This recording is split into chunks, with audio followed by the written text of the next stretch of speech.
इसमें कुल 4 उपविषय शामिल हैं। इतिहास 20 अंक, भूगोल 20 अंक, राजनीति विज्ञान 25 अंक और अर्थशास्त्र 15 अंक। तो इस प्रकार कुल 80 अंकों की ये परीक्षा आपकी सामाजिक विज्ञान की ली जाती है। तो इसमें जो प्रश्न हैं वो किस प्रकार से आपको पूछे जाते हैं, तो हर उपविषय में से यानी कि इतिहास, भूगोल, राजनीति विज्ञान और अर्थशास्त्र में से 4-4 प्रश्न जो हैं वो 1-1 अंक के आपको पूछे जाएंगे। और उसी प्रकार 4 प्रश्न ही आपके होंगे जो 6-6 अंकों के होंगे। तो इस प्रकार 16 अंकों के छोटे प्रश्न हैं और 24 अंकों के आपके बड़े प्रश्न बनते हैं। 40 अंक आप इस प्रकार आपके पूरे होते हैं। और इसके साथ इतिहास में 3 अंकों के 2 प्रश्न हैं और भूगोल में 2-2 अंकों के 2 प्रश्न हैं और 3 अंक का 1 प्रश्न है। राजनीति विज्ञान में 2 अंकों के 3 हैं और 3 अंकों के 3 प्रश्न हैं। और अर्थशास्त्र में 2 अंकों का 1 प्रश्न है, 3 अंकों का 1 प्रश्न है। ये जो आप स्लाइड देख रहे हैं इसके अंदर इसका पूरा जो विवरण है वो आपको दिया गया है। तो इस प्रकार ये 80 अंकों की जो परीक्षा है वो आपकी ली जाती है सामाजिक विज्ञान विषय की। तो सबसे पहले हम बात करेंगे अर्थशास्त्र के बारे में। अर्थशास्त्र के जो दीर्घ उत्तरीय प्रश्न हैं यानी कि जो 6 अंकों का आपको प्रश्न पूछा जाता है उनमें 2017 से लेकर 2020 तक जो महत्वपूर्ण प्रश्न आए हैं हम उनकी चर्चा करेंगे ताकि आप परीक्षा की दृष्टि से उनको महत्वपूर्ण मानते हुए समझते हुए उनकी तैयारी कर सके। तो सबसे पहला प्रश्न है प्राथमिक, द्वितीयक और तृतीयक क्षेत्रों में अंतर। दूसरा, भारत में प्राथमिक, द्वितीयक और तृतीयक क्षेत्रों की तुलना। तीसरा, क्या सार्वजनिक क्षेत्र का होना अनिवार्य है? सरकार की भूमिका को ध्यान में रखते हुए उत्तर दीजिए। निजीकरण के कोई 3 गुण और दोष लिखिए। उत्पादन के क्षेत्र में भारत में तृतीय क्षेत्र का बढ़ता हुआ प्रभाव या योगदान, उसके महत्व पर प्रकाश डालिए। वैश्वीकरण या WTO वर्ल्ड ट्रेड ऑर्गेनाइजेशन, इसके भारतीय अर्थव्यवस्था पर पड़ने वाले विपरीत और अच्छे प्रभाव। भारत में ऋण के औपचारिक और अनौपचारिक स्रोत। बैंकों की किसी देश की अर्थव्यवस्था में क्या भूमिका रहती है और भारत में पर्यावरण गिरावट के प्रमुख कारण और उदाहरण। धारणीयता या सतत विकास का विषय विकास के लिए क्यों महत्वपूर्ण है। तो ये जो प्रश्न आप देख रहे हैं ये परीक्षा की दृष्टि से इस वर्ष के लिए बहुत महत्वपूर्ण है। इनमें से आपको 2 प्रश्न पूछे जाएंगे जिनमें से आपको किसी एक का उत्तर देना होगा। और जो आप लाल रंग में लिखे हुए 2 प्रश्न देख रहे हैं, उपभोक्ता के 6 अधिकार या उपभोक्ता अधिनियम 1986 के बारे में बताइए, या अपने क्षेत्र के बाजार में जाने पर उपभोक्ता के कुछ कर्तव्य बताइए। तो 2021 की जो परीक्षा है उसमें ये प्रश्न नहीं पूछे जाएंगे क्योंकि ये पाठ्यक्रम डिलीट कर दिया गया है। तो चलिए हम चर्चा करते हैं सबसे पहले प्रथम प्रश्न की। वैश्वीकरण के अच्छे और बुरे प्रभाव, समर्थन या विरोध में तर्क दीजिए। भारत की जो विश्व व्यापार में साझेदारी है वो इससे बढ़ी है, ये इसके समर्थन में तर्क है। इससे शहरी उपभोक्ताओं को विशेष लाभ मिला है, लोगों का जीवन स्तर ऊंचा उठा है, नई तकनीक आई है जिससे श्रमिकों की कार्यकुशलता बढ़ी है। उपभोक्ता के सामने अब वस्तु चुनाव के लिए पहले से अधिक अवसर हैं और देश की अर्थव्यवस्था में विदेशी मुद्रा का भंडारण बढ़ा है। ये वैश्वीकरण का प्रभाव है, यानी एक देश की अर्थव्यवस्था का पूरे विश्व के साथ जुड़ना। और अब इसका विरोध किस आधार पर किया जाता है, यानी कि इसके जो बुरे प्रभाव पड़े हैं वो क्या है। तो सबसे पहले इससे केवल धनी उपभोक्ता और कुशल, शिक्षित और अमीर उत्पादकों को ही लाभ मिला है, यानी कि गरीब लोग हैं वो इसका पूरी तरह से लाभ नहीं उठा पाए हैं। इससे प्रतिस्पर्धा बढ़ी है और बढ़ती प्रतिस्पर्धा ने छोटे उत्पादकों यानी कि जो छोटी इंडस्ट्री वाले लोग थे उनको और श्रमिकों को प्रभावित किया है। केवल कुशल, शिक्षित और अमीर लोगों ने ही वैश्वीकरण के नए अवसरों का भरपूर लाभ उठाया है, यानी कि जो इसका लाभ मिला है वो केवल जो एक्सपर्ट हैं, जो स्किलफुल हैं, जो एजुकेटेड हैं और जो अमीर लोग हैं उनको ही इसका लाभ मिला है, सभी तक इनका लाभ नहीं पहुंचा है। अधिकतर लोगों को इससे कोई लाभ नहीं मिला, जैसे लचीले श्रम कानूनों के चलते मजदूरों का शोषण ही हुआ है। MNC मल्टीनेशनल कंपनीज केवल उपभोक्ता वस्तुओं और सेवाओं पर ही निवेश करती है जिन्हें केवल अमीर लोग ही खरीद सकते हैं, गरीब नहीं। यहाँ तक कि जीवन रक्षक दवाइयां भी महंगी हो गई हैं जिसका प्रभाव केवल गरीबों पर पड़ा है। तो वैश्वीकरण के अगर अच्छे और बुरे प्रभाव की बात आती है तो आप समर्थन में और विरोध में इन तर्कों को लिखकर इस प्रश्न का उत्तर दे सकते हैं। अगला प्रश्न, ऋण के औपचारिक और अनौपचारिक स्रोत। और दूसरा इसके साथ जुड़ता हुआ प्रश्न है कि भारतीय अर्थव्यवस्था में बैंकों की क्या भूमिका है। तो ऋण यानी कि कर्ज, ऋण के जो औपचारिक स्रोत हैं वो हैं बैंक तथा सहकारी समितियों से जो कर्ज लिए जाते हैं वो ऋण के औपचारिक स्रोत हैं। अब इनसे कर्ज लेने के लाभ क्या रहते हैं?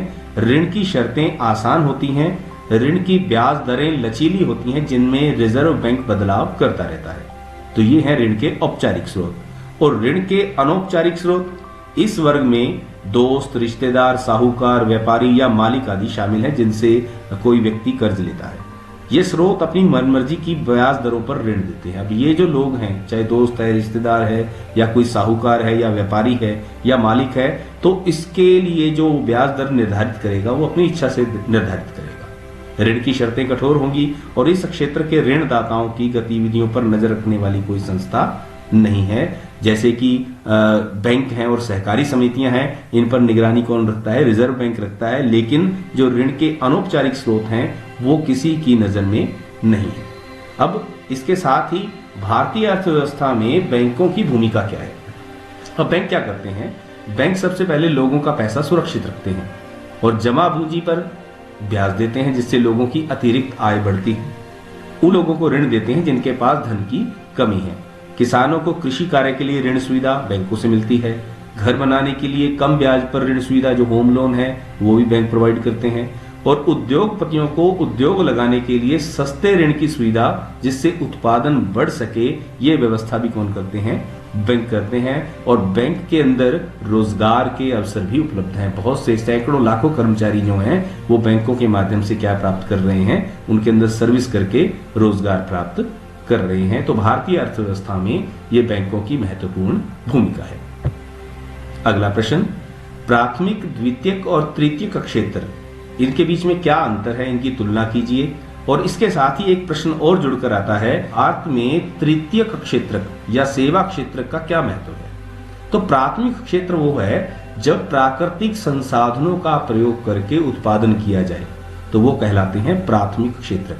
कृषि, डेयरी, मछली पालन, खनन, ये प्राथमिक क्षेत्र हैं।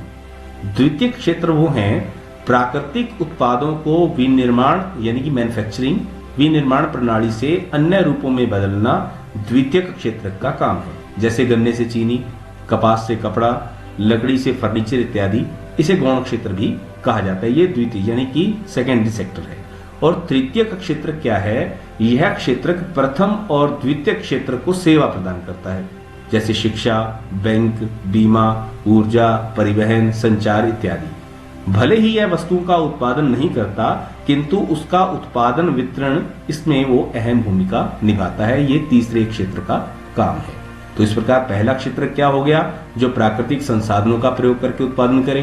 द्वितीय क्षेत्र वो हो गया जो मैन्युफैक्चरिंग इंडस्ट्रीज हैं, जिसमें प्राकृतिक उत्पादकों को अन्य रूपों में बदलना द्वितीय क्षेत्र का काम है, जैसे गन्ने से चीनी बनाना, कपास से कपड़ा बनाना। और तीसरे क्षेत्र का काम क्या है? उनको सेवाएं प्रदान करना, जैसे शिक्षा, बैंक, बीमा, ऊर्जा, परिवहन, संचार इत्यादि। तो अब भारत जैसे देश में जो तृतीय क्षेत्र, सेवा क्षेत्र का महत्व क्या है?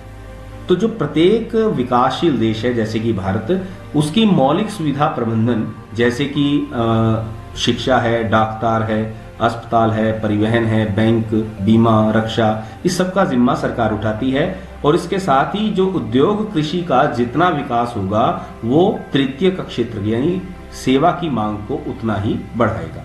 तो जैसे जैसे लोगों की आय बढ़ेगी तो वे निजी अस्पताल, शिक्षा, रेस्तरां, पर्यटन, प्रशिक्षण केंद्र, शॉपिंग मॉल इत्यादि की मांग भी करने लगेंगे। तो पिछले कुछ दशकों से आईटी सेक्टर जो है, इंफॉर्मेशन टेक्नोलॉजी, इस सेक्टर के आधारित कई सेवाओं में महत्वपूर्ण विस्तार हुआ है, जिससे तृतीय क्षेत्र सेवा की मांग बढ़ गई है। तो अगर आपको ये प्रश्न आता है कि प्राथमिक, द्वितीयक और तृतीय क्षेत्र क्या है, उसकी तुलना कीजिए, तो आपने ऊपर वाला जो प्रश्न है उसका हिस्सा लिखना है। और इसके साथ अगर वो इन तीनों की परिभाषा या इसमें से किसी एक की परिभाषा पूछता हुआ आपसे ये पूछे कि भारत में तृतीय क्षेत्र, सेवा क्षेत्र का महत्व क्यों बढ़ रहा है, योगदान क्यों बढ़ रहा है, उसे स्पष्ट कीजिए। तो आप तृतीय क्षेत्र की परिभाषा देते हुए उसकी जो 3 या 4 पॉइंट जो नीचे दिए हुए हैं आप उनको लिखेंगे। अगला प्रश्न, भारत में रोजगार में इन क्षेत्रों की हिस्सेदारी यानी तृतीय क्षेत्र की भूमिका और योगदान। अब कई बार वो तथ्य या जो आंकड़े आधारित ये पूछता है कि रोजगार में इन क्षेत्रकों की हिस्सेदारी क्या है, जो प्राथमिक, द्वितीयक और तृतीयक की। 1973 से 1974 से वर्तमान दशक तक अर्थव्यवस्था के तीनों क्षेत्रकों में बहुत बदलाव आए हैं। 1972-73 के दौरान जो उत्पादन में प्राथमिक क्षेत्र था, यानी कि डेयरी, कृषि, पशुपालन, मछली पालन, इनका जो योगदान था वो 74% था। जो द्वितीय क्षेत्र था, यानी कि मैन्युफैक्चरिंग इंडस्ट्री का जो योगदान था वो 11% था, और तृतीय क्षेत्र का 15% योगदान था। तो 2011-12 आते आते जो प्राथमिक क्षेत्र की हिस्सेदारी घटकर कितनी रह गई, 49% रह गई। 74 से वो कितनी आ गई, 49%। और जबकि द्वितीय क्षेत्र 11% से बढ़कर कितना हो गया, 24%। और इसी प्रकार जो तृतीय क्षेत्र था वो भी 15% से बढ़कर कितना हो गया, 27%। लेकिन फिर भी सबसे अधिक रोजगार प्राथमिक क्षेत्र ही दे रहा है, क्योंकि द्वितीय और तृतीय क्षेत्र में जितने अवसर सृजित होने थे वो उतने नहीं हो पाए। तो जैसा कि रिपोर्ट के अनुसार द्वितीय क्षेत्र और में वस्तु और उत्पादन में 3 गुना वृद्धि हुई, तो रोजगार भी 3 गुना बढ़ा, जबकि तृतीय क्षेत्र में उत्पादन में 14 गुनी वृद्धि हुई है, जबकि रोजगार के अवसर 5 गुना ही बढ़ पाए हैं। इसी कारण अधिकतर श्रमिक प्राथमिक क्षेत्र में ही काम कर रहे हैं। अब ये प्रश्न पूछ लेता है कि हालांकि भारत के अंदर क्या हुआ है, तृतीय क्षेत्र का जो योगदान है वो 27% हिस्सेदारी तक पहुंच गया है, लेकिन फिर भी लोग किसके अंदर अधिक काम कर रहे हैं, वो प्राथमिक क्षेत्र के अंदर काम कर रहे हैं। वो क्यों काम कर रहे हैं, क्योंकि तृतीय क्षेत्र में रोजगार के पर्याप्त अवसर सृजित नहीं हो पाए हैं। तो ये इसका उत्तर रहेगा। इसके पश्चात अगला प्रश्न है, क्या सार्वजनिक क्षेत्र का होना अनिवार्य है? सरकार की भूमिका को ध्यान में रखते हुए उत्तर दीजिए। और इसके साथ दूसरा प्रश्न जुड़ता है, जो निजी क्षेत्र है, जो प्राइवेट सेक्टर है, उसके 3 गुण और 3 दोष बताइए। तो सबसे पहले बात है सार्वजनिक क्षेत्र की। कुछ ऐसी सुविधाएं या वस्तुएं हैं जिनकी सारे समाज को जरूरत रहती है, इनकी आपूर्ति निजी क्षेत्र अधिक कीमत पर करता है, जिसका वहन सरकार खुद उठाती है और सभी के लिए ये सुविधाएं सुनिश्चित करती है। जैसे बिजली उत्पादन के क्षेत्र में लागत का कुछ अंश क्या देती है, सरकार स्वयं सहन करती है। इसी प्रकार भारत सरकार किसानों की फसल समर्थन मूल्य पर खरीदती है और उसका भंडारण करती है, और उपभोक्ताओं को राशन की दुकानों के माध्यम से कम दामों में बेचती है। अधिकतर आर्थिक गतिविधियों के प्रबंधन की जिम्मेदारी भी किसके ऊपर होती है, सरकार के ऊपर होती है, जैसे शिक्षा है, स्वास्थ्य है। तो इस प्रकार जो सार्वजनिक क्षेत्र है उसका होना जनहित के लिए बहुत अनिवार्य है, और इसमें सरकार की भूमिका बहुत ही महत्वपूर्ण है। अब निजी क्षेत्र के साथ अगर हम इसकी तुलना करते हैं कि निजी क्षेत्र के 3 गुण और 3 दोष, तो निजी क्षेत्र के अंदर क्या है, निजी क्षेत्र के आने से उत्पादन वृद्धि हुई है, गुणवत्ता वृद्धि हुई है, आर्थिक निवेश में वृद्धि हुई है, सरकारी धन सार्वजनिक उद्यमों की बजाय सार्वजनिक हित में लगने लगा है। ये प्राइवेट सेक्टर के कारण हुआ है। लेकिन निजी क्षेत्र के दोष क्या हैं, जो निजी उद्यम है वो केवल लाभ कमाना चाहते हैं, तो गरीब पिछड़ गया है। बढ़ती तकनीक ने छोटे उद्यमियों और कामगारों को प्रभावित किया है। निजी उद्यमियों ने मनमाने वस्तु मूल्य निर्धारण करके महंगाई को बढ़ावा दिया है। यानी कि निजी क्षेत्र है, एक तरफ वो अच्छी क्वालिटी की सर्विसेज तो दे रहा है, सरकारी धन जो है वो सार्वजनिक उद्यमों की बजाय सार्वजनिक हित में भी लग रहा है, लेकिन इसका जो साइड इफेक्ट है, जो नेगेटिव अप्रोच है, वो क्या निकल कर सामने आई है कि इसमें जो अमीर उद्यमी हैं उन्होंने जो छोटे उद्यमी हैं, जो छोटे कामगार हैं, उनको प्रभावित किया है, और वस्तुओं के मनमाने जो मूल्य निर्धारण करके महंगाई को बढ़ावा दिया है। इसके बाद अगला प्रश्न है, सतत विकास और धारणीय विकास की अवधारणा या विशेषताएं स्पष्ट कीजिए। के साथ ही जुड़ा हुआ प्रश्न है कि आज के बढ़ते हुए विकास ने पर्यावरण के संकट को खड़ा कर दिया है, इसके बारे में आप क्या कहना चाहेंगे? तो सतत विकास और धारणीय विकास की ये अवधारणा है, इसका अभिप्राय यह है कि पर्यावरण को क्षति पहुंचाए बिना भावी पीढ़ियों की आवश्यकताओं को ध्यान में रखते हुए विकास करना, सस्टेनेबल डेवलपमेंट। तो इसका महत्व क्या है, इसकी आवश्यकता क्या है? तीव्र आर्थिक विकास और औद्योगिकीकरण से प्राकृतिक संसाधनों का बहुत अधिक दोहन हुआ है, जिससे कुछ सीमित संसाधन समाप्त होने की कगार पर हैं, जिससे सभी देशों का भविष्य विकास खतरे में है। यद्यपि कच्चा तेल और खनिज पदार्थ आर्थिक विकास के लिए आवश्यक हैं, किंतु इनका प्रयोग पर्यावरण के लिए प्रदूषण का भी खतरा लिए हुए है, जो भविष्य में संतुलन को बाधित करेगा। तो इस प्रकार पर्यावरण के लिए सतत विकास और धारणीय विकास की अवधारणा को अपनाया जाना जरूरी है। तो पर्यावरण के संकट कौन से हैं? भूक्षरण या भू अतिक्रमण से भूमि का बंजर होना, वन संपदा के समापन से वन्य जीव प्रभावित हुए, देश के कई भागों में जल संकट की स्थिति पैदा हो गई है और नदियों के जल में प्रदूषण, तेजाब युक्त जल बहने से जलीय जीव और मछलियां मर रही हैं, यानी कि इससे मछली पालन भी प्रभावित हुआ है। औद्योगिकीकरण और शहरीकरण से वायु एवं ध्वनि प्रदूषण निरंतर बढ़ रहा है। तो ये आवश्यक है कि अगर हम सतत विकास और धारणीय विकास की अवधारणा को अपनाएंगे, यानी कि पर्यावरण को क्षति पहुंचाए बिना भावी पीढ़ियों की आवश्यकताओं को ध्यान में रखते हुए विकास करेंगे, तब ही विकास का वास्तविक महत्व रहता है। अन्यथा ये आने वाले समय में हमारे जीवन के लिए, हमारी भावी पीढ़ियों के लिए खतरा खड़ा करेगी। अगला प्रश्न, उपभोक्ता के 6 अधिकार और उपभोक्ता अधिनियम 1986 कौन कौन से हैं? अपने क्षेत्र के बाजार में जाने पर उपभोक्ता के कुछ कर्तव्य बताइए। ये प्रश्न महत्वपूर्ण हैं, लेकिन इस बार आपके पाठ्यक्रम में शामिल नहीं है। तो 2021 की जो परीक्षा होगी उसमें इस पाठ से ये प्रश्न नहीं पूछे जाएंगे। तो ये थे आपके 6 अंकों के प्रश्न। अगर आप इन प्रश्नों को समझते हुए अपने विषय अध्यापक की देखरेख में इसकी तैयारी करेंगे तो निश्चित तौर पे आपको इनमें से 2 प्रश्न आपकी परीक्षा में मिलेंगे। इनमें से केवल 1 प्रश्न ही आपको लिखना है। अब अर्थशास्त्र में से 1 या 2 अंकों के जो अति महत्वपूर्ण प्रश्न है, हालांकि इस बात का ध्यान रखिए कि जो आपने 6 अंकों के प्रश्न किए हैं उनमें से भी कई बार किसी प्रश्न का एक हिस्सा 2 अंकों के लिए या 1 अंकों के लिए पूछ लिया जाता है। तो पिछले प्रश्न 6 अंकों की दृष्टि से भी महत्वपूर्ण है और 1 और 2 अंकों के लिए भी महत्वपूर्ण है। और इसके साथ साथ 1 या 2 अंकों के लिए अति महत्वपूर्ण प्रश्न जो पिछले कई वर्षों की परीक्षाओं में शामिल किए गए थे वो हम आपके लिए लेकर आए हैं। तो सबसे पहला प्रश्न है, मानव विकास क्या है? ऐसा विकास जो मात्रात्मक सुधार की अपेक्षा जीवन की गुणवत्ता के सुधार पर अधिक बल देता है, जिसमें शिक्षा, स्वास्थ्य और प्रति व्यक्ति आय पर जोर दिया जाता है, वो कहलाता है मानव विकास। संगठित क्षेत्र, जिस क्षेत्र में सरकारी नियमों और उपनियमों का पालन हो तथा रोजगार निश्चित हो वह संगठित क्षेत्र कहलाता है। असंगठित क्षेत्र, जिस क्षेत्र में सरकारी नियमों और उपनियमों का पालन न हो तथा रोजगार अनिश्चित हो उसे कहते हैं असंगठित क्षेत्र। स्वामित्व के आधार पर उद्योग, अब उद्योगों का वर्गीकरण स्वामित्व के आधार पर। तो सबसे पहले है निजी उद्योग, जिन उद्योगों को चलाने का अधिकार और दायित्व किसी एक व्यक्ति या कुछ व्यक्तियों के हाथों में हो, जैसे कि हिंदुस्तान लीवर, टाटा मोटर्स, ये इसके उदाहरण हैं। सार्वजनिक उद्योग क्या हैं? जिन उद्योगों को चलाने का अधिकार और दायित्व सरकार के हाथों में होता है उसे कहते हैं सार्वजनिक, जैसे भारतीय रेलवे या भेल, BHEL। इसके बाद अगला है मांग जमा किसे कहते हैं?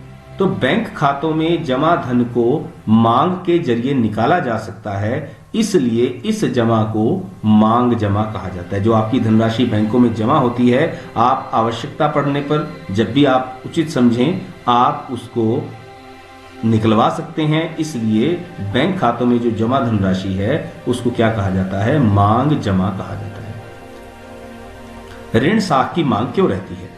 तो जो लोग किसान हैं या उद्यमी हैं उनको अपनी आवश्यकता पूर्ति के लिए, उत्पादन के कार्यशील खर्चों को पूरा करने में, यानी कि जब उत्पादन हो रहा है उस दौरान उनको किस किस प्रकार के खर्चे चलाने के लिए या अन्य आर्थिक क्रियाओं के अंदर ऋण या साख की उनको जरूरत पड़ेगी, पैसे की जरूरत रहेगी। तो इसके लिए वो किसको चुनते हैं? जैसा हमने पिछले प्रश्न में किया था कि उसके लिए औपचारिक स्रोत भी हैं और अनौपचारिक स्रोत भी उपलब्ध हैं। तो संसार का सबसे अधिक कच्चा तेल कहां से निकलता है? तो मध्य पूर्व के जो देश हैं वो संसार का सबसे अधिक कच्चा तेल निकालते हैं। इसके पश्चात अगला प्रश्न है, समर्थक ऋण आधार, ऐसी संपत्ति जिसका मालिक कर्ज देने वाला होता है, जैसे भूमि उधारदाता को गारंटी के रूप में देता है, उसे कहा जाता है समर्थक ऋण आधार। MNC मल्टीनेशनल कंपनीज छोटे उत्पादकों को वस्तु निर्माण का ऑर्डर देकर अपना बाजार बनाती है। कैसे? तो जो मल्टीनेशनल कंपनीज हैं वो क्या करती हैं, जैसे जूते, चप्पल, वस्त्र, खिलौने, ऐसे उद्योग हैं जहां विश्व भर के छोटे उत्पादक उत्पादन करते हैं। इससे स्थानीय और सस्ता श्रम उपलब्ध होता है और इसलिए जो एमएनसीज हैं यानी मल्टीनेशनल कंपनीज हैं वो छोटे उत्पादकों को वस्तु निर्माण का ऑर्डर देकर अपना बाजार डेवलप करती है। स्वयं सहायता समूह, इसमें गरीब लोगों को विशेष तरीके से उधार देने की योजना है, जिसमें ग्रामीण और विशेष तौर पर 15-20 महिलाएं मिलकर अपनी बचत को नियमित रूप से इकट्ठा करते हैं और सदस्य अपनी जरूरत के अनुसार छोटे कर्ज ले सकते हैं। आपने देखा होगा कई बार जो लॉटरी सिस्टम जो मोहल्लों में चलता है, कई लेडीज इकट्ठी हो जाती हैं, 15-20 महिलाएं इसके अंदर, जो उसके लिए मिनिमम जो है रिक्वायरमेंट है इसकी, तो 15-20 इसके मेंबर होते हैं। वो अपनी जो नियमित बचत है उसको इकट्ठा करते हैं, जैसे 1000 रुपये महीना, 1500 रुपये महीना, 50 रुपये या 100 रुपये रोज के। तो छोटी छोटी बचतों से वो क्या करते हैं, उसको इकट्ठा करते हैं और जिस भी उस ग्रुप के, उस समूह के किसी सदस्य को अगर पैसे की जरूरत है तो उसको ब्याज पर वो राशि दी जाती है। उसके बाद राष्ट्रीय आय, एक वित्त वर्ष में उत्पादित सभी वस्तुओं और सेवाओं से प्राप्त आय को क्या कहा जाता है, राष्ट्रीय आय कहा जाता है। किसी देश में एक वित्त वर्ष में, किसी एक फाइनेंशियल ईयर में उत्पादित सभी वस्तुओं और सेवाओं से प्राप्त आय। अब वस्तु विनिमय क्या है? वस्तु विनिमय क्या है कि मुद्रा की बजाय वस्तु के बदले वस्तु का प्रयोग करना, यानी कि वस्तु के बदले वस्तु का आदान प्रदान, किसकी जगह पर, करेंसी की जगह पे, मुद्रा की जगह पे, वो कहलाता है वस्तु विनिमय। बेरोजगारी क्या है? ऐसी स्थिति जिसमें प्रचलित मजदूरी रेट पर काम करने के इच्छुक लोगों को काम ना मिले, उसे क्या कहा जाता है, बेरोजगारी कहा जाता है। और इसी से जुड़ा हुआ एक बड़ा महत्वपूर्ण प्रश्न है अदृश्य बेरोजगारी। जब किसी क्षेत्र में आवश्यकता से अधिक लोग काम में लग जाएं, उसे कहा जाता है अदृश्य बेरोजगारी। आपने देखा होगा कई बार कृषि कार्यों में, यानी कि एक व्यक्ति था, उसके पास मान लीजिए 4 एकड़ जमीन थी, पहले वो खुद खेती करता था, उसके बाद 2 बेटे थे, उनको शिक्षा प्राप्ति या शिक्षा ना प्राप्ति के कारण उनको कहीं बाहर काम नहीं मिला, तो वो भी उसी खेती को करने लग गए। तो जितना उत्पादन था, उत्पादन उतना ही रहा, उससे इनकम उतनी ही रही है खेती से, लेकिन अब उसके ऊपर जो काम में लगे हुए लोग हैं वो 3 हो गए हैं। तो इस प्रकार इसको हम मानेंगे अदृश्य बेरोजगारी। इसके बाद कुछ परिभाषाएं हैं। IMR, इन्फेंट मोर्टेलिटी रेट यानी शिशु मृत्यु दर, HDI, human development index, GDP, सकल घरेलू उत्पाद, कोपरा, उपभोक्ता संरक्षण नियम, मुद्रा, जिस माध्यम से वस्तु या सेवाओं का आदान प्रदान होता है उसे क्या कहा जाता है, मुद्रा कहा जाता है। और साक्षरता दर, 7 वर्ष से अधिक आयु के शिक्षित लोगों का कुल जनसंख्या में जो प्रतिशत है उसे साक्षरता दर कहते हैं। अगला प्रश्न, कृषि उत्पादकों का मानकीकरण कौन करता है? एगमार्क। MNC विश्व के देशों में अधिकतर निवेश कैसे करती है? जो बड़ी बड़ी कंपनी है, बहुराष्ट्रीय कंपनियां हैं, वो क्या करती हैं, वहां जिस देश में उनको निवेश करना है उस देश की जो स्थानीय कंपनियां हैं उनको वो खरीद लेती है। उपभोक्ता का शोषण कैसे होता है? ग्राहक से निर्धारित मूल्य से अधिक मूल्य वसूल कर क्या होता है, उपभोक्ता का शोषण होता है। कम माप या तौल और नकली वस्तु देकर, इससे भी क्या होता है, उपभोक्ता का शोषण होता है।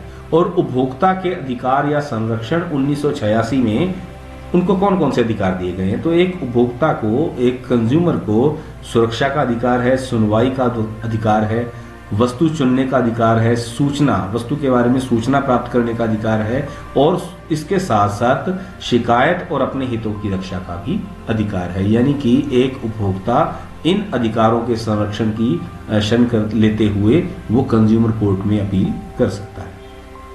उसके बाद है प्रति व्यक्ति आय। देश की कुल जितनी आय है उसको देश की कुल जनसंख्या से जब विभाजन कर दिया जाता है, उसको विभक्त कर दिया जाता है, तो वो निकलती है प्रति व्यक्ति आय। भारत से बेहतर मानव सूचकांक रखता है तो वो है श्रीलंका। विदेशी व्यापार, विभिन्न देशों के बाजारों को जोड़ना विदेशी व्यापार, और विदेशी निवेश, किसी MNC यानी बहुराष्ट्रीय कंपनी द्वारा किसी देश में निवेश करना, वो कहलाता है विदेशी निवेश। केंद्र सरकार की ओर से नोट कौन जारी करता है? तो केंद्र सरकार की ओर से रिजर्व बैंक नोट जारी करता है। राष्ट्रीय ग्रामीण रोजगार गारंटी अधिनियम मनरेगा जो 2005 में लागू किया गया था, इसमें जो ग्रामीण श्रमिक हैं उनको 1 वर्ष में लगभग 100 दिन के बराबर काम देने की गारंटी इस योजना के अंतर्गत दी गई है। WTO वर्ल्ड ट्रेड ऑर्गेनाइजेशन, इसका प्रमुख काम क्या है? विभिन्न देशों के बीच व्यापार को बढ़ावा देना, अवरोधों की, यानी कि अगर उनके बीच में कोई मतभेद हो जाता है तो उनकी समाप्ति करना, और जो वैश्विक संसाधन हैं उनका विस्तार करना और उनका अधिकतम प्रयोग करना। व्यापार अवरोधक से आप क्या समझते हैं? विदेशी व्यापार पर नियंत्रण और आयात को हतोत्साहित करने के लिए जो टैक्स लगाया जाता है, कि यानी आयात न बढ़े उसको रोकने के लिए और विदेशी व्यापार पर नियंत्रण लगाने के लिए कई बार सरकार क्या करती है, कुछ टैक्स लगा देती है, उसको कहा जाता है व्यापार अवरोधक। इसके बाद इसी कड़ी में हम बात करेंगे भूगोल, जिसमें से 20 अंक के प्रश्न आते हैं। कुल 20 अंक का जो पाठ्यक्रम है वो इसमें से लिया जाता है। सबसे पहले हम चर्चा कर रहे हैं 6 अंकों के महत्वपूर्ण प्रश्नों की। 6 अंकों के लिए जो महत्वपूर्ण प्रश्न है वो आपके सामने इस प्रकार है। परिवहन और संचार के साधन किसी देश की जीवन रेखा है। ये बड़ा महत्वपूर्ण प्रश्न है। प्रौद्योगिकी और आर्थिक विकास के कारण संसाधनों का अधिक उपभोग कैसे हुआ है। तीसरा, कपास, गेहूं, चावल, गन्ने, चाय, इस प्रकार की कृषि के लिए उपयुक्त भौगोलिक परिस्थितियां कौन सी हैं। ये सबसे महत्वपूर्ण प्रश्न है, जो अगर आपके 4 कोड हैं तो उनमें से कम 2 कोड के अंदर ये हर वर्ष आपको ये प्रश्न देखने को मिला हुआ। अगला प्रश्न है, जल दुर्लभता क्या है और इसके क्या कारण है। भारतीय कृषि पर वैश्वीकरण का प्रभाव। ये पिछले जो हमारा अर्थशास्त्र उपविषय था उसके अंदर भी ये आया था, उद्योगों के ऊपर वैश्वीकरण का प्रभाव। अब भूगोल के अंदर क्या आया है, भारतीय कृषि पर वैश्वीकरण का प्रभाव। तो इसके बाद बहुउद्देशीय परियोजनाओं से होने वाले लाभ हानियां और भारत में सौर ऊर्जा का भविष्य उज्जवल कैसे है, इसके बारे में लिखिए। तो ये दोनों प्रश्न इस बार यानी कि 2021 की परीक्षा के लिए आपके पाठ्यक्रम में शामिल नहीं है। तो हम ये 5 जो प्रश्न हैं हमारे, इनके बारे में बात करेंगे। तो सबसे पहले हमने प्रश्न लिया है जो विभिन्न प्रकार की फसलें हैं, भौगोलिक परिस्थितियों के साथ जुड़े हुए जो शर्तें हैं, किस प्रकार की भौगोलिक परिस्थितियां होनी चाहिए उन फसलों के उत्पादन के लिए। तो वो हमने एक चार्ट के रूप में आपके सामने प्रस्तुत किया है। अगर आप ये चार्ट ध्यान में रख लेते हैं तो समझिए आपको इसमें से 6 अंक का जो प्रश्न है वो निश्चित रूप से आपकी परीक्षा में मिलने की संभावना बढ़ जाती है। तो सबसे पहले है कपास। तो कपास के लिए तापमान 21 से 27 डिग्री और कम से कम 200 दिन जो है वो मौसम कैसा रहना चाहिए, वो पाला रहित मौसम रहना चाहिए। वर्षा की आवश्यकता कितनी है, 50 से 100 सेंटीमीटर। कपास के लिए काली मिट्टी सर्वोत्तम मानी गई है और इसके जमीन जो है, जो भूमि है, वो समतल मैदानी होनी चाहिए। कुशल श्रमिक की आवश्यकता रहती है क्योंकि में अधिक श्रम का प्रयोग होता है, मानवीय श्रम का प्रयोग होता है, तो इसलिए इसके लिए कुशल श्रमिकों की आवश्यकता है। और इसके प्रमुख उत्पादक क्षेत्र कौन से हैं, गुजरात और महाराष्ट्र। इसी प्रकार फिर हम आगे बढ़ते हैं गेहूं के लिए। बोते समय इसका जो तापमान है वो 10 से 15 डिग्री और पकते समय इसका जो तापमान है वो 25 से 30 डिग्री तापमान होना चाहिए। और इसके लिए आदर्श जो वर्षा मात्रा है वो क्या है, 50 से 75 सेंटीमीटर की वर्षा। और मिट्टी दोमट चाहिए और समतल मैदानी। इसमें कम श्रम की आवश्यकता रहती है क्योंकि अधिकतर जो काम है वो किसके द्वारा किया जाता है, मशीनों के द्वारा किया जाता है। कंबाइन वगैरह लगाकर फसल काटी जाती है, तो मानवीय श्रम की आवश्यकता कम है, मशीनी श्रम की आवश्यकता अधिक है। और इसके प्रमुख उत्पादक क्षेत्रों में हरियाणा, पंजाब और यूपी प्रमुख हैं। इसी प्रकार चावल उत्पादन के लिए है वो अधिक औसत तापमान चाहिए, यानी कि लगभग 23 डिग्री के करीब इसका तापमान होना आवश्यक है। और वर्षा जो है वो 100 सेंटीमीटर से अधिक होनी चाहिए। और क्योंकि इसकी जो बुआई है उसके लिए भी अधिक पानी की आवश्यकता है, तो जलोढ़ और चिकनी मिट्टी जिसके अंदर पानी ठहर सके वो इसके लिए सर्वोत्तम मानी गई है। समतल मैदानी इलाका हो, अधिक श्रम की आवश्यकता रहती है। और इसके प्रमुख उत्पादक क्षेत्रों में पश्चिमी बंगाल, बिहार, पंजाब, हरियाणा और यूपी प्रमुख हैं। इसके बाद गन्ना उत्पादन में जो तापमान है वो 21 से 27 डिग्री के बीच में हो, वर्षा 100 सेंटीमीटर से अधिक चाहिए, मिट्टी दोमट इसके लिए उपयुक्त है, मैदान वही समतल मैदानी और अधिक श्रम की आवश्यकता है। और इसके उत्पादक क्षेत्रों में भी यूपी, महाराष्ट्र, पंजाब, हरियाणा और तमिलनाडु इसके प्रमुख उत्पादक क्षेत्र है। और अंत में है चाय जो है उष्ण उपोष्ण कटिबंध की फसल है जिसके लिए तापमान लगभग 25 से 30 डिग्री के बीच में चाहिए। और वर्षा जो है वो 125 से 250 सेंटीमीटर के बीच में वर्षा हो। और इसकी जो मिट्टी है उसकी एक विशेषता है कि जो ह्यूम्स और जीवाश्म युक्त मिट्टी इसके अंदर होनी चाहिए, यानी कि अधिक उपजाऊ मिट्टी चाहिए। और ढलवा भूमि इसके लिए उपयुक्त है। यानी कि इसीलिए ये पहाड़ी क्षेत्रों में इसकी जो खेती की जाती है, ताकि जो पानी है वो इसकी जड़ों में ना रुके, जिससे पौधा खराब ना हो, और इसके लिए भी अधिक और कुशल श्रम की आवश्यकता रहती है। और इसके प्रमुख उत्पादक क्षेत्र हैं असम, पश्चिमी बंगाल, दार्जिलिंग, मेघालय और त्रिपुरा। तो ये जो हमने 5 फसलों के बारे में, उसकी भौगोलिक परिस्थितियों के बारे में चर्चा की, ये परीक्षा की दृष्टि से बहुत ही महत्वपूर्ण प्रश्न है। अगला प्रश्न 6 अंकों के लिए, परिवहन और संचार के साधन किसी देश की जीवन रेखा है। दूसरा प्रश्न है, वैश्वीकरण का कृषि के ऊपर क्या प्रभाव पड़ा है। तो सबसे पहले, परिवहन और संचार के साधन किसी देश की जीवन रेखा कैसे हैं। अब देखिए, कच्चे माल को कारखानों तक लेकर जाना है या तैयार माल को उपभोक्ता तक लेकर जाना है, तो उसके लिए परिवहन और संचार के साधनों की आवश्यकता रहती है। दूसरा, युद्ध काल में देश की सुरक्षा किसके ऊपर टिकी हुई है, परिवहन और संचार के साधनों के ऊपर। अगर कम्युनिकेशन ही नहीं होगा, अगर ट्रांसपोर्टेशन ही नहीं होगा, तो देश की अगर युद्ध काल की स्थिति हो जाएगी, तो उसमें उस स्थिति को संभालना कितना मुश्किल हो जाएगा बिना परिवहन और संचार साधनों के।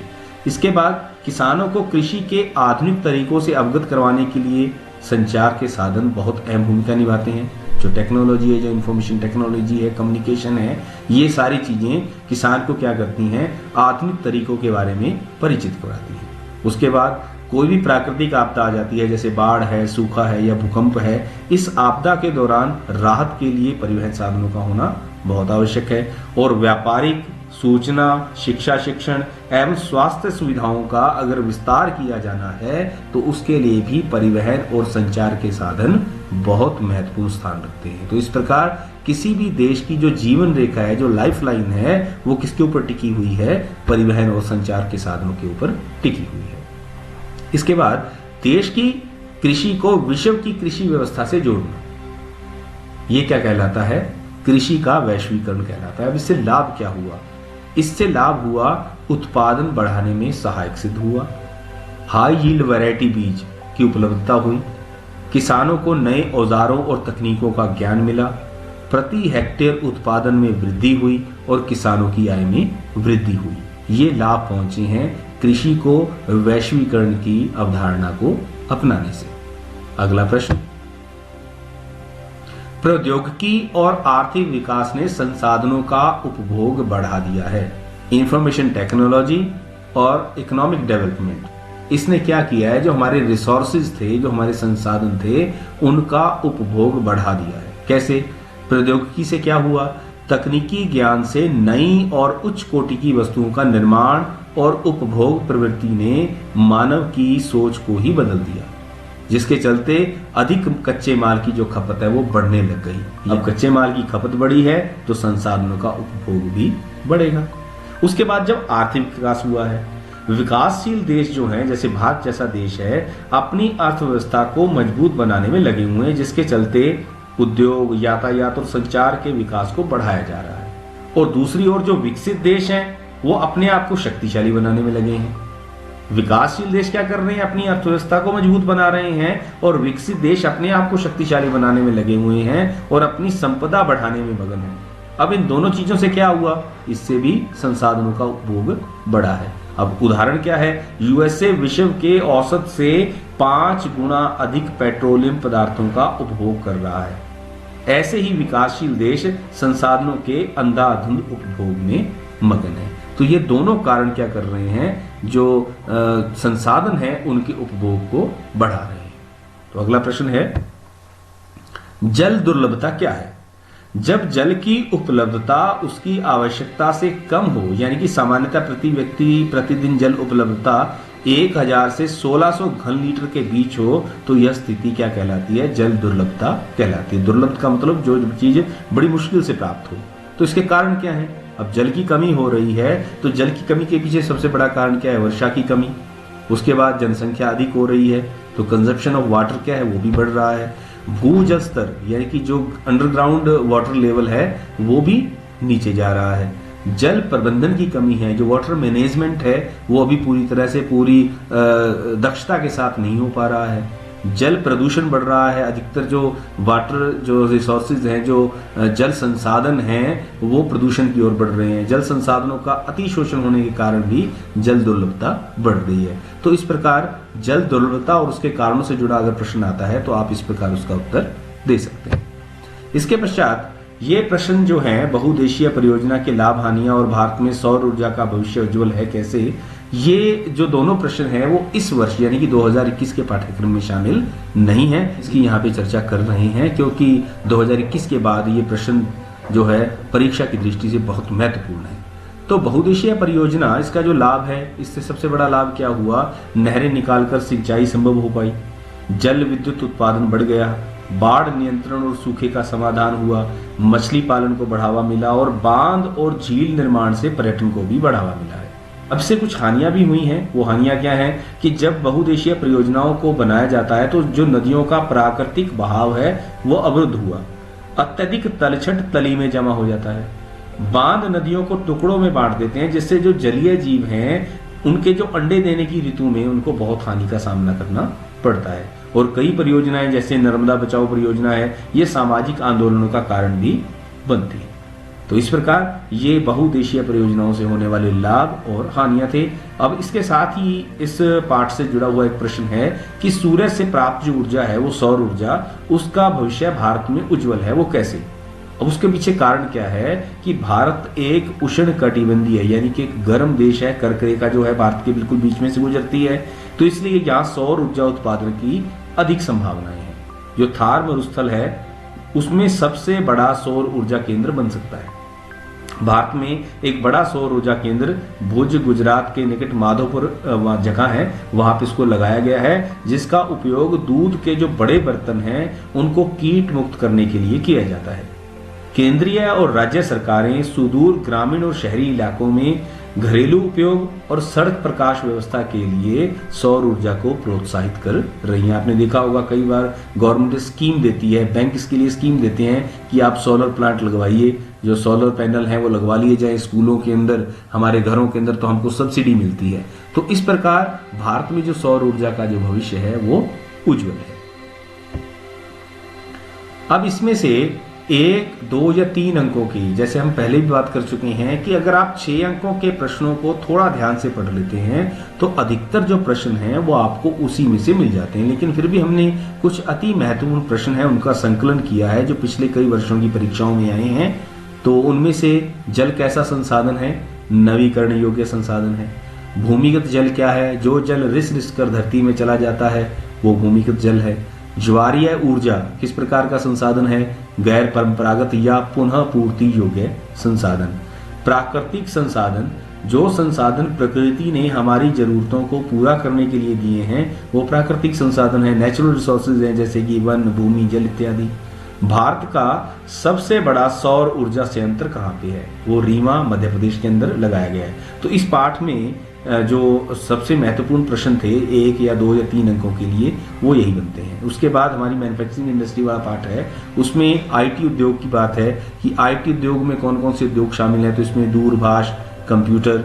इसके बाद एक प्रश्न आता है कि एल्यूमिनियम उद्योग को कच्चा माल कहाँ से प्राप्त होता है, तो बॉक्साइट उसके लिए कच्चे माल के रूप में प्रयोग किया जाता है।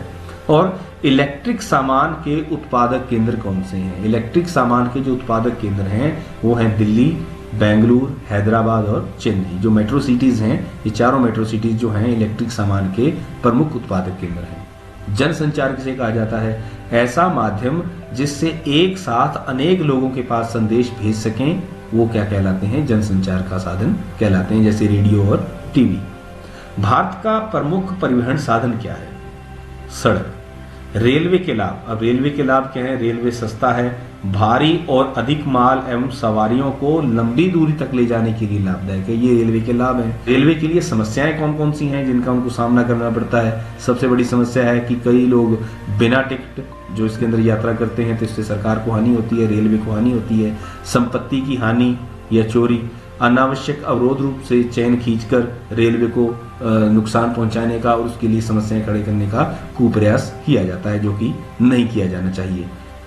किसी एक राष्ट्रीय जल मार्ग का उदाहरण दीजिए। तो गंगा हुगली जल मार्ग जो है इलाहाबाद से हल्दिया तक का जो क्षेत्र है वो इसमें शामिल है। ये गंगा हुगली नदी के बीच में संपर्क स्थापित करने से बनाया गया है। ये राष्ट्रीय जल मार्ग का उदाहरण है। वाहनांतरण की हानि और देरी को घटाने वाला परिवहन साधन क्या है? पाइपलाइन है। तो ये प्रश्न इस प्रकार से भी पूछा जा सकता है कि पाइपलाइन के लाभ क्या है? तो इससे क्या होता है, वाहनांतरण की जो हानि है वो देरी है वो कम की जा सकती है। अगला प्रश्न है बायोगैस। कृषि, पशु और मानव अपशिष्ट के अपघटन से उत्पादित गैस बायोगैस है और ये एक नवीकरणीय साधन है। प्राकृतिक गैस क्या है? प्राकृतिक रूप से उपलब्ध जो गैस है वो प्राकृतिक गैस है और इसका उपयोग कहाँ पे होता है? घरेलू उपयोग भी होता है और वाहनों में भी इसका भी प्रयोग होता है, वाहन चलाने के लिए ईंधन के रूप में, और ये एक अनवीकरणीय साधन है। जल संभर विकास, वृक्षारोपण, जल संग्रह, मिट्टी और नमी का संरक्षण, चारागाह, बागवानी का सामूहिक रूप से विकास, ये किसके ऊपर आधारित है? जल संभर विकास। वाणिज्यिक ऊर्जा क्या है? कारखानों में प्रयुक्त पेट्रोल, परमाणु ऊर्जा, जल विद्युत या प्राकृतिक गैस क्या कहलाती है? वाणिज्यिक ऊर्जा कहलाती है। और अवाणिज्यिक ऊर्जा, जो ऊर्जा घरेलू उपयोग जैसे कि लकड़ी, उपले या कृषि अपशिष्ट से प्राप्त की जाती है वो कहलाती है अवाणिज्यिक ऊर्जा। अगला प्रश्न है उद्योगों की अवस्थिति को प्रभावित करने वाले कारक।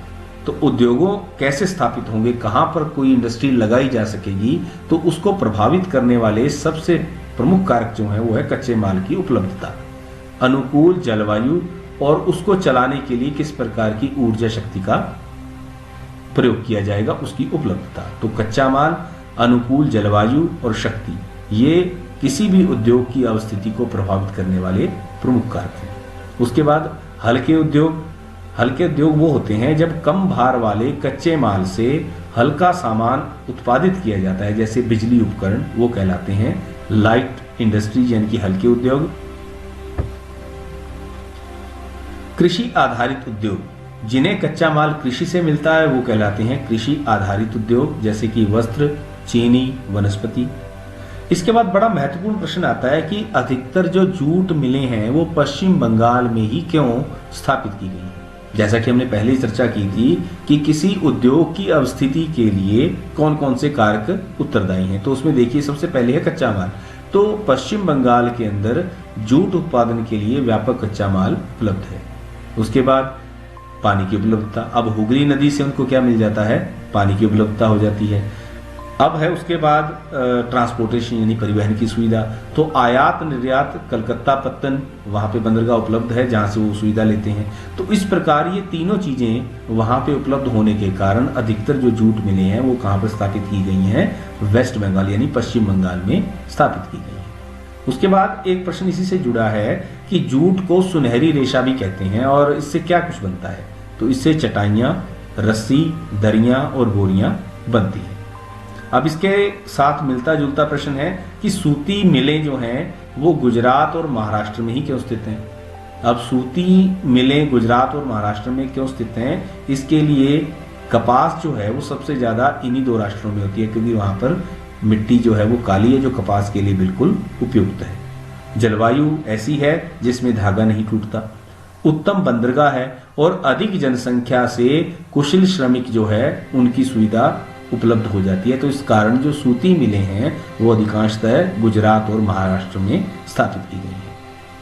आधारभूत उद्योग किसे कहते हैं? जो उद्योग अन्य उद्योगों के उत्पादन के आधार बने उन्हें क्या कहा जाता है?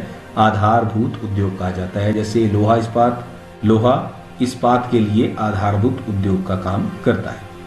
इसके बाद अगला प्रश्न है रोपण कृषि। लंबे क्षेत्र में अधिक पूंजी और श्रमिकों की सहायता से उगाई जाने वाली एकल फसल को रोपण कृषि कहते हैं और इसके उदाहरण हैं चाय, कॉफी, रबड़, गन्ना और केला। झूमिंग या कर्तन दहन खेती किसे कहते हैं? जब खेती के किसी एक टुकड़े को साफ करके फसल उगाने योग्य बनाया जाता है और कुछ वर्षों बाद उस टुकड़े को छोड़कर कहीं और यही प्रक्रिया दोहराई जाती है तो उसे कहा जाता है झूमिंग या कर्तन दहन खेती। यह खेती उत्तर पूर्वी जो राज्य हैं भारत में, नॉर्थ ईस्ट जो स्टेट्स हैं वहां पे इसको देखने को मिलता है। खरीफ की फसलें, चावल, मक्का, जवार, बाजरा, ये खरीफ की फसलें हैं। रबी की फसलें हैं गेहूं, जौ, चना, ये रबी की फसलें हैं। और एक प्रश्न आता है कि उच्च नमी वाली मृदा कौन सी है, तो सबसे उच्च नमी वाली जो मृदा है, सबसे अधिक नमी वाली जो मृदा है वो काली मिट्टी है और उसका जो क्षेत्र है वो महाराष्ट्र है। वाणिज्यिक खेती किसे कहते हैं? उच्च किस्म के बीज, उर्वरक, मशीनें, सिंचाई साधनों का प्रयोग करके व्यापार के लिए खेती करना क्या कहलाता है? वाणिज्यिक खेती कहलाता है। प्रारंभिक जीविका निर्वाह कृषि, केवल जीवन निर्वाह के लिए खाद्यान्न उत्पादन करना, वो कहलाता है प्रारंभिक जीविका निर्वाह कृषि। जो झूमी खेती है वो इसी का उदाहरण है। और प्रतिभूमि क्या है? प्रतिभूमि उस भूमि को कहते हैं जिसे कुछ समय के लिए इसलिए खाली छोड़ देते हैं ताकि उसकी उर्वरा शक्ति बढ़ सके। आरक्षित वन, जहां पशुचारण और लकड़ी काटना प्रतिबंधित है वो कहलाते हैं आरक्षित वन। और सुरक्षित वन, जिनका रख रखाव इमारती लकड़ी, अन्य वन पदार्थों आदि के बचाव के लिए किया जाता है, उसे कहा जाता है सुरक्षित वन। इसके बाद राष्ट्रीय उद्यान, ऐसा आरक्षित क्षेत्र जहां जीव संपदा और प्राकृतिक वातावरण का उनके मूल रूप में संरक्षण किया जाता है, उसे राष्ट्रीय उद्यान कहते हैं। इसका उदाहरण है काजीरंगा जो राष्ट्रीय उद्यान है असम के अंदर। सबसे पुराना पेट्रोलियम उत्पादक राज्य कौन सा है? तो सबसे पुराना जो पेट्रोलियम उत्पादक राज्य है वो असम है। हीराकुंड बांध कहाँ स्थित है? वो महानदी के ऊपर स्थित है। और भूमि निम्नीकरण का कारण, जहां पर भी भूमि से जुड़ी समस्या के लिए कोई प्रश्न आता है, कोई प्रश्न पूछा जाता है, तो सबसे बड़ी जो समस्या है वो वृक्षों की कटाई है। उस कारण से जो भूमि संबंधी जो समस्याएं पैदा हो रही हैं। खनिज किसे कहते हैं? एक समरूप प्राकृतिक तत्व जिसकी एक निश्चित आंतरिक संरचना हो उसे खनिज कहा जाता है और ये अक्सर चट्टानों और अयस्कों में पाए जाते हैं। एल्यूमिनियम का उपयोग क्या है? हवाई जहाज बनाने के लिए, बिजली उपकरण बनाने में और बर्तन बनाने में एल्यूमिनियम का उपयोग होता है। खनिज संरक्षण क्यों जरूरी है? ये नवीकरणीय योग्य नहीं है, यानी कि इनको बनने में लाखों करोड़ों साल लग जाते हैं, तो इसलिए खनिजों का जो संरक्षण है वो आवश्यक है। अगर अधिक खनन किया जाएगा तो इसकी लागत बढ़ेगी और गुणवत्ता घटेगी। मिट्टी कैसा संसाधन है? नवीकरणीय। और उसके पश्चात मैग्नीज कहां प्राप्त होता है? उड़ीसा में। सबसे अच्छा लो अयस्क मैग्नेटाइट। धात्विक खनिज, धातु का अंश चमकदार होता है और तार और चादर इससे बनाया जा सकता है। और अधात्विक खनिज कौन से हैं? धातु का अंश इसमें शामिल नहीं होता, ना ही चमक होती है और किसी दूसरे रूप में इसको ढालना संभव नहीं है। एंथ्रेसाइट, अधिक गुणवत्ता वाला कार्बन जिसमें 90% तक कार्बन की मात्रा होती है, कम धुआं देता है और अधिक ऊर्जा देता है, एंथ्रेसाइट। उसके बाद है बिटुमिन, ये कम गुणवत्ता वाला है, इसमें 70 से 90% तक कार्बन होता है और अधिक धुआं देता है और ऊर्जा कम निकलती है। तो ये भी जो परीक्षा की दृष्टि से बहुत महत्वपूर्ण प्रश्न है। कार्बन के दो प्रकार, एंथ्रेसाइट और बिटुमिन्स। चट्टानें कितने प्रकार की हैं? आग्नेय, कायांतरित और अवसादी, ये चट्टानें हैं। और जो अवसादी चट्टान है इसके नीचे ही खनिजों का निक्षेपण, संचयन और संकेंद्रण होता है। ये प्रश्न कई बार परीक्षाओं में आया है कि अवसादी चट्टानों का कोई एक लाभ। तो जो खनिज हैं उनका निक्षेपण, संचयन और संकेंद्रण कहाँ पे होता है? वो अवसादी चट्टानों के नीचे होता है। संभाव्य संसाधन किसे कहते हैं? जिनकी किसी क्षेत्र में पाए जाने की संभावना है किंतु अभी पूर्ण उपयोग नहीं हुआ है, जैसे राजस्थान और गुजरात में पवन और सौर ऊर्जा। हालांकि वहां पे संभावना है लेकिन अभी तक वहां पर इस चीज को विकसित नहीं किया गया है, तो इसलिए इस क्षेत्र को कहा जाएगा संभाव्य संसाधन क्षेत्र। किसके संदर्भ में? पवन और सौर ऊर्जा के संदर्भ में। रियो डी जेनेरो सम्मेलन ब्राजील में हुआ था। हिमालय यव पौधे ये हिमाचल और अरुणाचल में मिलते हैं और इनसे एक टैक्सोल नामक का रसायन निकाला जाता है जिसका प्रयोग कैंसर उपचार में होता है। स्वर्णिम चतुर्भुज योजना, ये जो योजना बनाई गई है ये सड़क माध्यम से महानगरों को जोड़ने की योजना है और इससे क्या होगा? आर्थिक विकास को गति मिलेगी, परिवहन लागत और समय की बचत होगी। राजस्थान में जल संग्रहण किस रूप में किया जाता है? तो राजस्थान आपको पता है जहाँ पे जो जल जो है वो बहुत कम मात्रा में मिलता है, संसाधन कम है, गर्म क्षेत्र होने के कारण, मरु क्षेत्र होने के कारण, तो वहां पर लोग क्या करते हैं? भूमिगत टैंक का निर्माण करते हैं, छतें ढलवा बनाते हैं जो पाइप से जुड़ी होती हैं, जहां से वर्षा का जल क्या होता है वो संग्रहित होकर किसमें चला जाता है, भूमिगत टैंक में चला जाता है, जिसका वो उपयोग अपनी दिनचर्या के लिए करते हैं। जैव विविधता क्या है? वन्य जीवन और वनस्पति की आपसी निर्भरता और निकटता क्या कहलाती है? जैव विविधता कहलाती है, बायोडाइवर्सिटी। पहाड़ों पर मृदा अपरदन को कैसे रोका जा सकता है? तो सबसे पहले सीढ़ीदार खेत बनाकर, ढलानों पर वृक्ष लगाकर और समुच्चय रेखीय जुताई करके पहाड़ों पर होने वाले मृदा अपरदन को रोका जा सकता है। अंतरराष्ट्रीय पत्तन के नाम, दिल्ली का जो अंतरराष्ट्रीय पत्तन है यानी कि हवाई अड्डा है उसका नाम क्या है? इंदिरा गांधी अंतरराष्ट्रीय वायु पत्तन। मुंबई का जो है वो छत्रपति शिवाजी अंतरराष्ट्रीय वायु पत्तन। कोलकाता का नेताजी सुभाष चंद्र बोस अंतरराष्ट्रीय वायु पत्तन। और चेन्नई का जो है वो है मीनाम्बक्कम अंतरराष्ट्रीय वायु पत्तन। ये जो प्रश्न है ये मैप की दृष्टि से भी महत्वपूर्ण है। मैप के प्रश्न यानी कि जो आपको मानचित्र भरना है उसके अंदर भी इनमें से किसी एक को पूछ दिया जाता है। अब बात कर रहे हैं हम मानचित्र कार्य की। तो मानचित्र कार्य के लिए ये उप विषय हैं जैसे बांध, लोहा इस्पात संयंत्र, पत्तन और बंदरगाह, मिट्टी, रिजर्व, कोयला क्षेत्र, खाने तथा अन्य। तो इनमें से अधिकतर प्रश्न जो हैं वो 2017 से लेके 2020 के अंतर्गत जो पूछे गए थे, हमने उन विषयों को ही संकलित करते हुए आपके लिए एक ही मैप उदाहरण के रूप में प्रस्तुत किया है, जिसका आप विषय के अनुसार चाहे तो इस प्रकार आप इसका अध्ययन कर सकते हैं कि पहले आप बांध याद करें, फिर लोहा इस्पात संयंत्र के रूप में इसको प्रश्न को हल करें, पत्तन और बंदरगाह के रूप में करें, मिट्टी के रूप में करें, रिजर्व के रूप में करें, या कोयला क्षेत्र, खाने तथा अन्य के रूप में करें, अथवा आप उसका अध्ययन राज्य के आधार पर भी कर सकते हैं कि किस राज्य में किस प्रकार की सुविधा उपलब्ध है। तो इसको हमने एक ही मैप के अंदर करने का प्रयास किया है जो आपके सामने है। तो ये इस प्रकार आप इसका अभ्यास करते हुए अपने विषय अध्यापक के दिशा निर्देशन में जो है 3 अंक भूगोल का जो आपको प्रश्न पूछा जाता है उसकी आप तैयारी कर सकते हैं। इसके बाद जो अगला प्रश्न जुड़ा हुआ है वो मानचित्र कार्य आता है आपको 4 अंक का इतिहास में से। तो इतिहास के जो 4 अंकों के जो प्रश्न आते हैं मानचित्र के लिए, उसके लिए हमने आपको 31 बिंदु दिए हैं।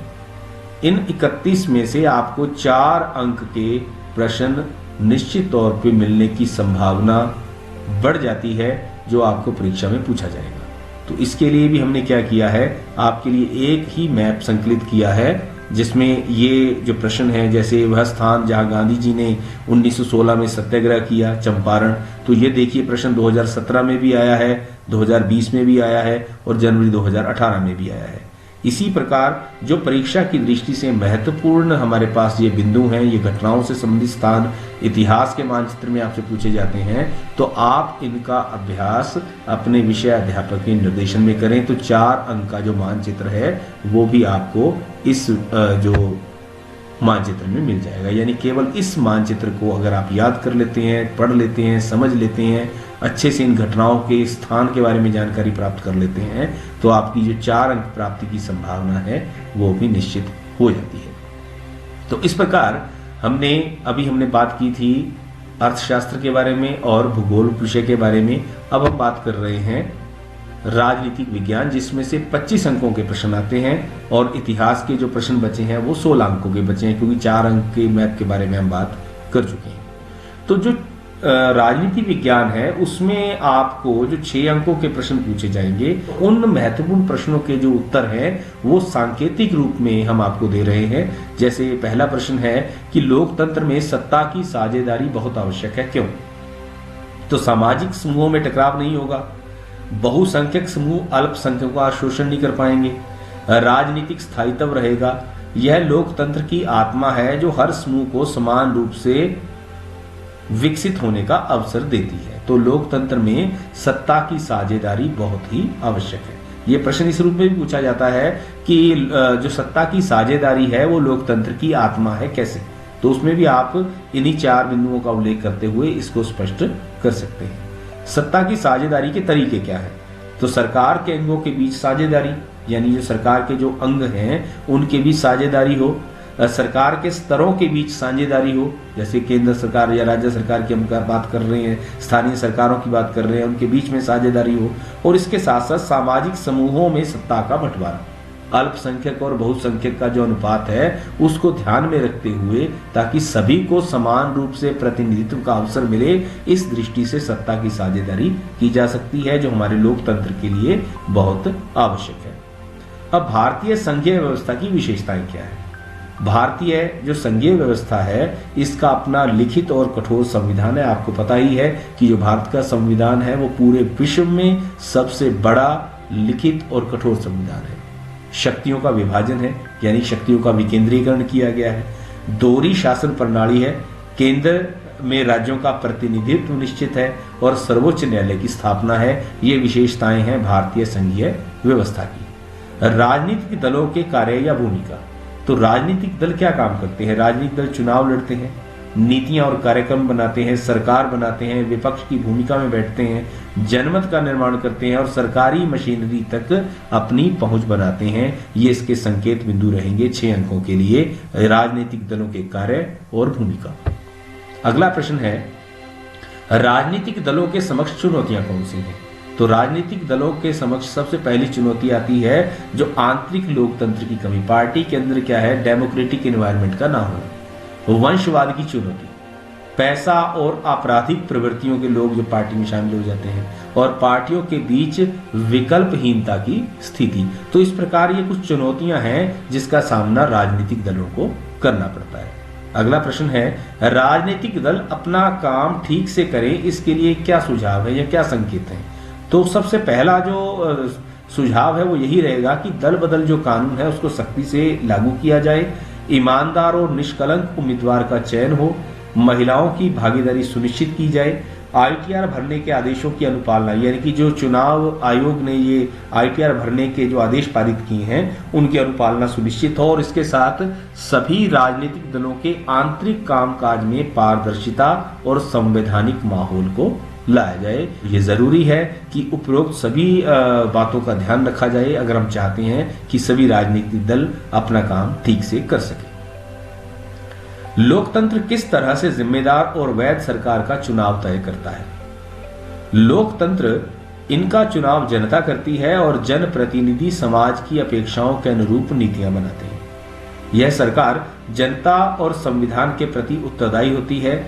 जिम्मेदारी और उत्तरदायित्व के साथ इनकी वैधता 5 वर्ष के लिए होती है और उसके बाद अगर चाहे तो चुनावों में जनता इनको बदल भी सकती है। तो यानी कि लोकतंत्र के अंदर जो लोकतंत्र है उसमें जिम्मेदार और वैध सरकार का चुनाव जो है जनमत के द्वारा किया जाता है। लोकतंत्र सामाजिक विविधताओं को कैसे संभालता है या चुनौतियों का सामना कैसे करता है? तो लोकतंत्र बिना जाति भेद लिंग धर्म के आधार पर समान अधिकार देता है, अल्पसंख्यकों को प्रतिनिधित्व का अवसर देता है, राज्य को धर्मनिरपेक्ष बनाता है और पुरुष के साथ महिलाओं की भागीदारी भी सुनिश्चित करता है, महिला सशक्तिकरण को बढ़ावा देता है और उनकी भागीदारी के अवसर देता है। इस प्रकार जो लोकतंत्र है वो सामाजिक विविधताओं को संभालता है, यानी चुनौतियों का सामना करता है। अब 2 या 3 अंकों के लिए जो अति महत्वपूर्ण प्रश्न है, एथनिक या जातीय शब्द। जब किसी देश, प्रजाति या कबीले के सभी सदस्यों का एक ही सांस्कृतिक आधार हो उसको एथनिक या जातीय कहा जाता है। बहुसंख्यकवाद से क्या अभिप्राय है?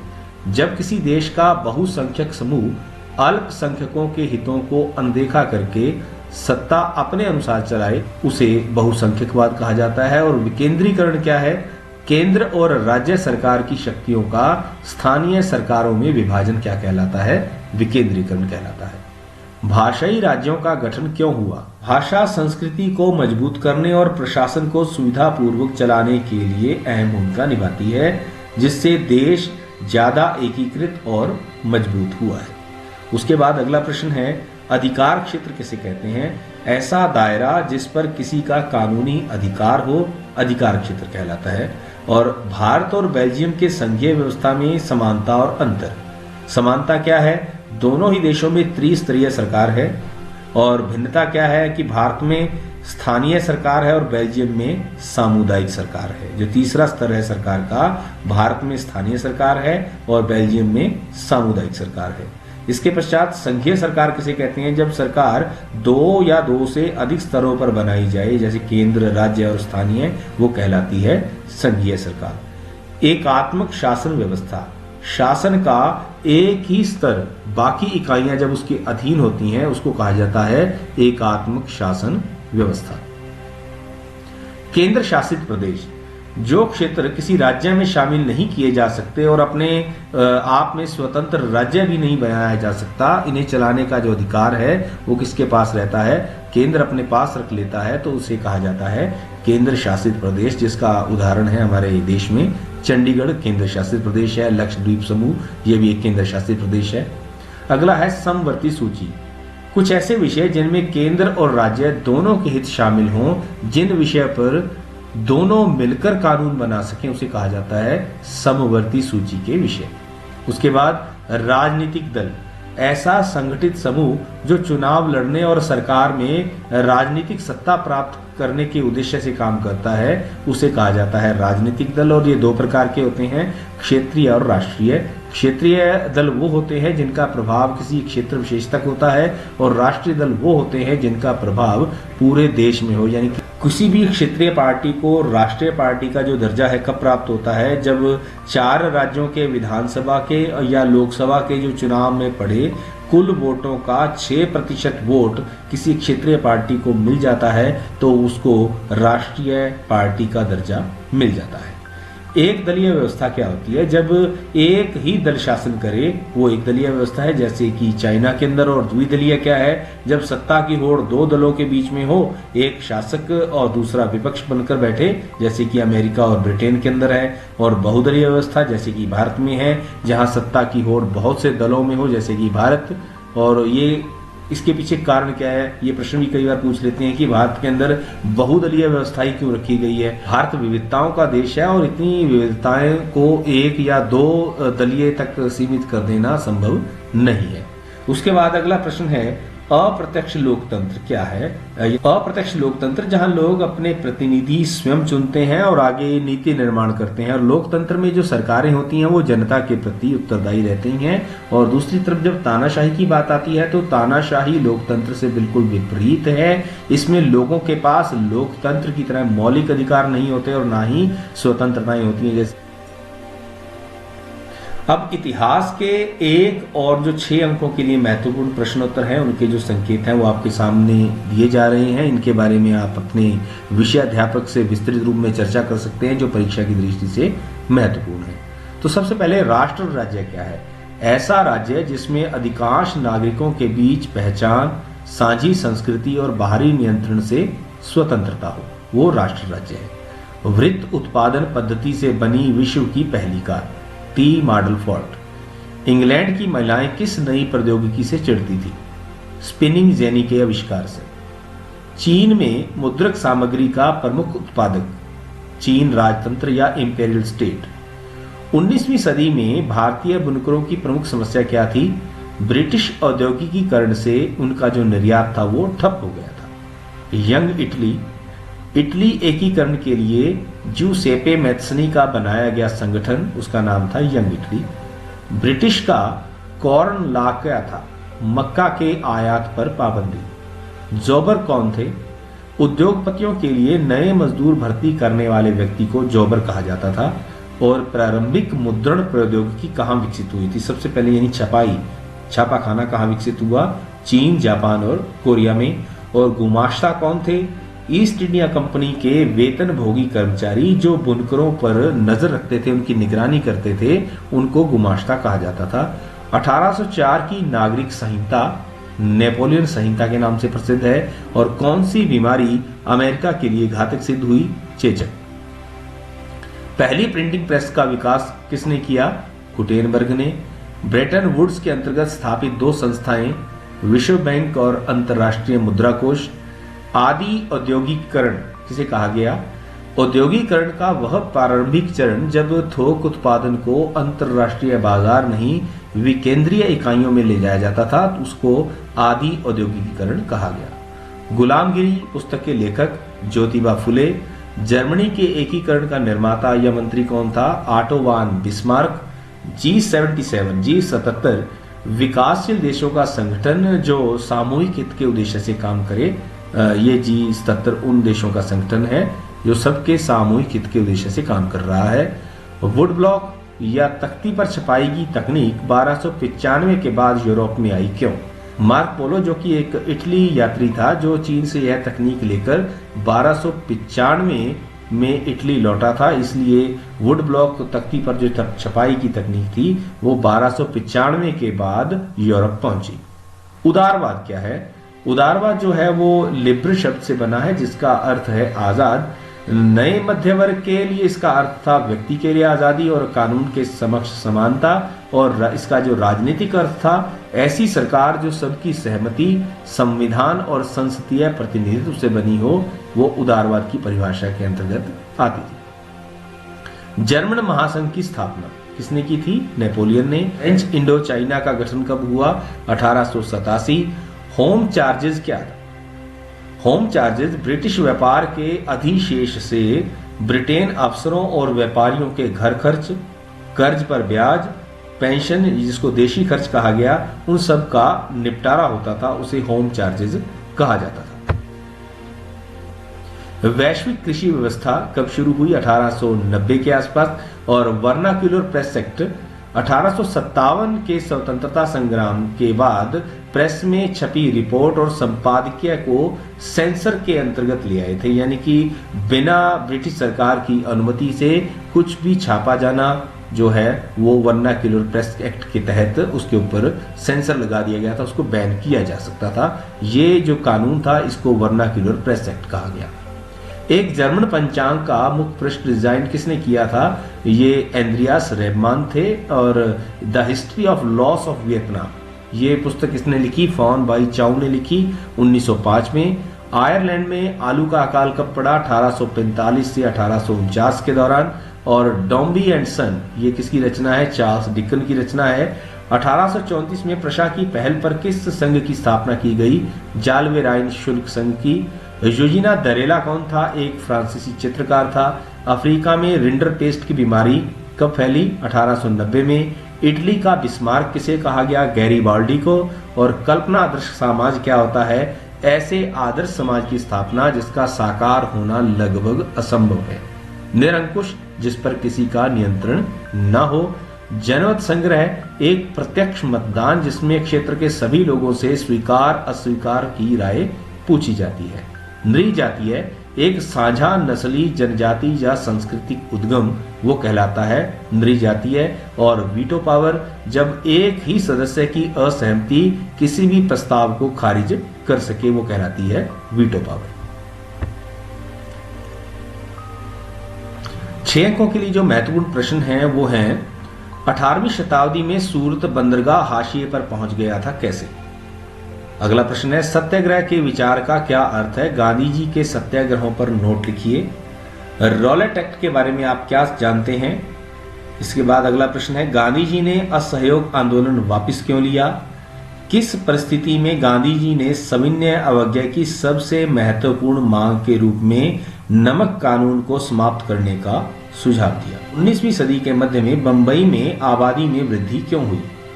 भारत में गरीब जनता पर मुद्रण संस्कृति का क्या प्रभाव पड़ा? प्रथम विश्व युद्ध के बाद भारत में उत्पादन क्यों बढ़ा? राष्ट्र के निर्माण में संस्कृति की अहम भूमिका रही, कैसे? फ्रांसीसी लोगों के बीच सामूहिक पहचान का भाव पैदा करने के लिए फ्रांसीसी क्रांतिकारियों ने क्या प्रयास किए? 19वीं सदी में कुछ उद्योगपति हाथ से काम करने वाले मजदूरों को प्राथमिकता क्यों देते थे? महामंदी के भारतीय अर्थव्यवस्था पर क्या प्रभाव पड़े? 19वीं सदी के आरंभिक धार्मिक आंदोलनों के बारे में बताइए। भाषा ने राष्ट्र भावना विकास में महत्वपूर्ण भूमिका निभाई है, कैसे? मुद्रण की सबसे पहली तकनीक पर नोट लिखिए। फ्रांसीसी क्रांति के दौरान कलाकारों की भूमिका स्पष्ट कीजिए। कारखानों में कोयले के इस्तेमाल से क्या क्या समस्याएं पैदा हुई? और आर्थिक क्षेत्र में उदारवाद से क्या अभिप्राय था? वियतनाम में उपनिवेश विरोधी भावना विकास में धार्मिक संगठनों की भूमिका क्या रही, उसे स्पष्ट कीजिए। तो इनमें से आपको 2 प्रश्न पूछे जाएंगे जिनमें से आपको किसी एक प्रश्न का उत्तर देना होगा। तो आपसे आग्रह है कि इसके बारे में आप अपने विषय अध्यापक से जरूर मार्गदर्शन लें और इन प्रश्नों की तैयारी करें, जिनमें से आपको एक प्रश्न 6 अंक का अवश्य मिलेगा।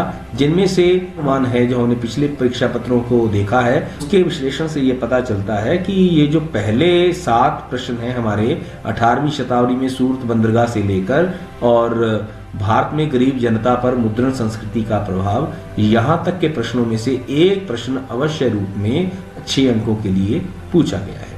तो आशा है कि आपके लिए ये वीडियो लाभदायक रहा होगा, जिसमें हमने कोशिश की है प्रत्येक विषय से जुड़े हुए महत्वपूर्ण प्रश्नों के बारे में आपसे चर्चा करने की, और इस चर्चा का लाभ आप सभी तक पहुंच सके, इसलिए सभी अध्यापकों ने भरपूर कोशिश की है, अपना बेस्ट देने की कोशिश की है। जो भी ज्ञान, जो भी अनुभव उनके पास था, तो ये आपके पास पहुंचा है। आप इसे दूसरे बच्चों तक भी पहुंचाइए। और अगर आप इस वीडियो के PDF नोट्स लेना चाहते हैं तो आप हिंदी संक्रांति @gmail.com पर अपने विषय अध्यापक को कहकर ईमेल से वो नोट्स भी मंगवा सकते हैं। ये बिल्कुल निःशुल्क हैं, ये बिल्कुल फ्री में आपको दिया जा रहा है। इसमें हमने प्रयास किया है कि जो विभिन्न विषय हैं कक्षा 10वीं के पाठ्यक्रम से जुड़े हुए, उनकी जो जानकारी है, जो महत्वपूर्ण प्रश्न चर्चा है, जो प्रश्न पत्र का प्रारूप है, उसको किस प्रकार से अटेम्प्ट किया जाना चाहिए, किस प्रकार बच्चे उसकी बेहतर तैयारी कर सकते हैं, उसकी एक छोटी सी कोशिश इस वीडियो के माध्यम से हमने की है। तो सभी विद्यार्थी इससे लाभान्वित होंगे, ऐसा हमारा विश्वास है। और अंत में हम विशेष रूप से धन्यवाद ज्ञापित करते हैं उन सभी अध्यापकों का जिन्होंने इस वीडियो निर्माण में हिंदी संक्रांति मंच का सहयोग किया है। और मैं Harpal Grover, PGT Hindi, government senior secondary school Ratia, उनका हार्दिक धन्यवाद ज्ञापित करता हूं। तो आपको आगामी परीक्षा के लिए बहुत बहुत साधुवाद, बहुत बहुत शुभकामनाएं। निर्भय होकर और पूरे आत्मविश्वास के साथ आप परीक्षा की तैयारी करेंगे। इन शब्दों के साथ बहुत बहुत धन्यवाद।